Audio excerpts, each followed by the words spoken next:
അപ്പോൾ ഫ്രണ്ട്സ്, ഇന്ന് ഞാൻ ഉണക്കമത്തി ചാറ് വയ്ക്കാൻ പോകും കേട്ടോ, മുളക് ചാറ്. അപ്പോൾ ഉണക്കമത്തി എടുത്തു കഴുകി പെറുക്കി വൃത്തിയാക്കി എടുക്കുവാണ്.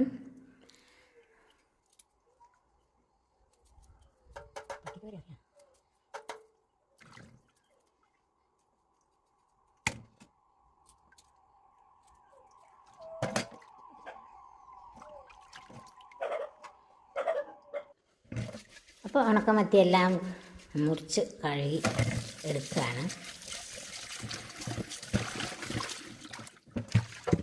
അപ്പം മുളകിടാൻ ആവശ്യമായ വെളുത്തുള്ളി, ചെറിയ ഉള്ളി, ഇഞ്ചിയൊക്കെ പൊളിച്ച് മുറിച്ച് എടുക്കുകയാണ്.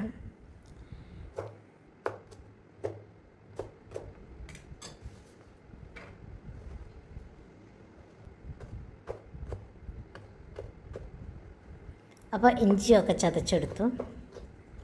തക്കാളി, പച്ചമുളക് ഇതൊക്കെ ആവശ്യമാണ്.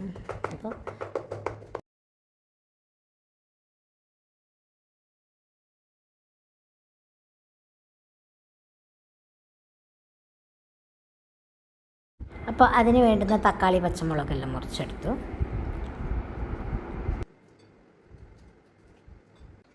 സ്റ്റവ് കത്തിച്ച് ചട്ടി അടുപ്പത്ത് വെച്ചു. ചട്ടി വെള്ളമെല്ലാം വറ്റി കുറച്ച് വെളിച്ചെണ്ണ ഒഴിച്ച് കടുകിട്ട്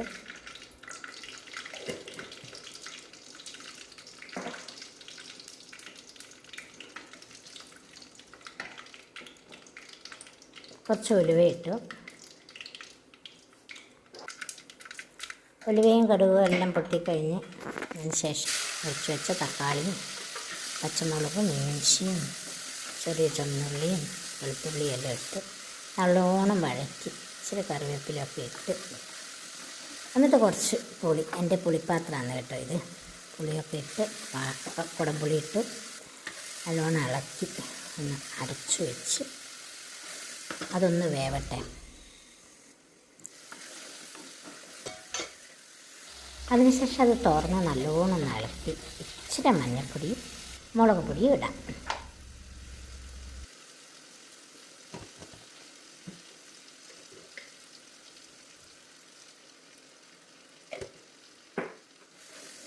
മഞ്ഞൾപ്പൊടിയും മുളക് പൊടിയും ഒക്കെ ഇട്ട് നല്ലോണം ഒന്ന് വഴറ്റി ഇച്ചിരി വെള്ളം ഒഴിച്ച് തിളക്കാൻ വെക്കാം നമുക്ക്.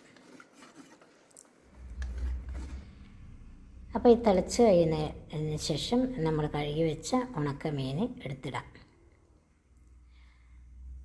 എന്നിട്ട് ചെറുതായിട്ടൊന്ന് ഇളക്കി ഒന്ന് അടച്ചു വെച്ച് ഉപ്പ് ഞാൻ ഒരു നുള്ളു ഉപ്പ് ഇട്ടിട്ടുള്ളൂ കേട്ടോ, കാരണം ഇതിനകത്ത് ഉപ്പ് ഉണ്ടല്ലോ ഉണക്കമീൻ. ഇച്ചിരി വെളിച്ചെണ്ണയും കറിവേപ്പിലയും ഇട്ട് ഉണക്കമീൻ